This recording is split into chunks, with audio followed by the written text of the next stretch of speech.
ટૂંકમાં તમને એક નાનો દાખલો કહેવાની ઈચ્છા છે કે કાલે જે પીપળીવાળા બાપુ આવ્યા ને અને વાસુદેવ બાપાએ જે સત્સંગ કર્યો ને એમાં એક એક માણસ ઓઢ ઘોડ થઈ ગયા. ભલા માણે એમના શબ્દોનો પ્રભાવ કેવો હતો એ આપણે જોઈને ખબર પડ્યો. અને ના પાડીને તો રામદેવજી મહારાજે કીધું ના હો, તમે ભલે ના પાડો, બાકી મારે બેહવું છે એ વાત ફાઇનલ. કે પણ ભગવાન એમ હામા પગલે એમ થોડું અમે ના પાડીએ તોય તમે બેસી જાવ એમ થોડું હાલે? આ નો હાલે હો ભગવાન, આ તો વિધિના અને રીતિના નિયમ વિરુદ્ધ કહેવાય. મારા જોડે જગ્યા નથી, ક્યાં બેહારું? અને હવે સાંભળજો, જગ્યા નથી કે ના, જગ્યા નથી કે ના, જગ્યા થાય તો કે બાપા તમને પલાઠી વાળીને બેહારું. જગ્યા થાય તો બેહારે ને કે હા તો લે આ નેજો.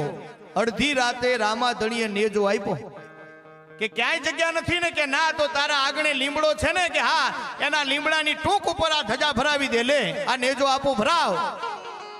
પછી કે નેજો ભરાવ, અને નેજો ભરાયા પછી હવારનો હુરજ મહારાજ ઉગે ત્યારે એનો પડછાયો આમ કેટલો લાંબા સુધી હોય, અને હાજે હુરજ મહારાજ ઢળે એટલે એનો પડછાયો આ બાજુ લાંબા સુધી હોય. અને જો સવારામ એનો પડછાયો પોકે એનાથી હવાઈ જગ્યા ભેડી ન કરું ને તો હું રણુજાનો રામ મટી જાઉં. ભલા માળા નેજો તો ભરાવો. અને સાહેબ અડધી રાતે સવારામ બાપા લીમડે ચડી નેજો ભરાવ્યો. બીજા દી સૂરજ મહારાજ ઉગ્યો અને એનો પડછાયો પડ્યો. હાજ પડી સૂરજ મહારાજ ઢળ્યા, એનો પડછાયો આમ પડ્યો. આજ તમે પીપળી ગામમાં જાવ તો જગ્યા કેટલી છે તમે જોઈ શકો છો. આ વાતનું પ્રમાણ આપણને મળે.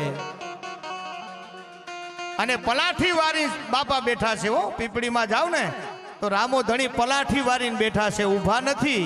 હા, ગોકુળની માલિપા ગોપીઓએ કૃષ્ણનું ચિત્ર દોર્યું ને તો એમાં કેળ હુંદી ચિત્ર દોર્યું, ખાલી કેળ હુંદી, કમર હુંદી, પગ નો દોર્યા. એટલે ઓધવજીએ ત્યાં જઈને કીધું કે આ કનૈયાનું ચિત્ર સારું દોર્યું તમે, પણ કમર હુંદી જ દોર્યું, પગ કેમ નથી દોર્યા? કે એમને મૂકીને જતો રહ્યો ને, આ ચિત્રમાંથી એ જતો ન રહે એટલા માટે અમે એના પગ દોર્યા જ નથી, કે મારો કનૈયો રહેતો ખરો ને.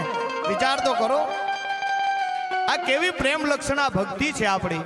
એટલા માટે આ દુહો છે કે જનની જણતો ભગત જણ કા દાતા. આ ભગત આવા હોય ને, સવારામ બાપા હોય, તુકારામ હોય, જલારામ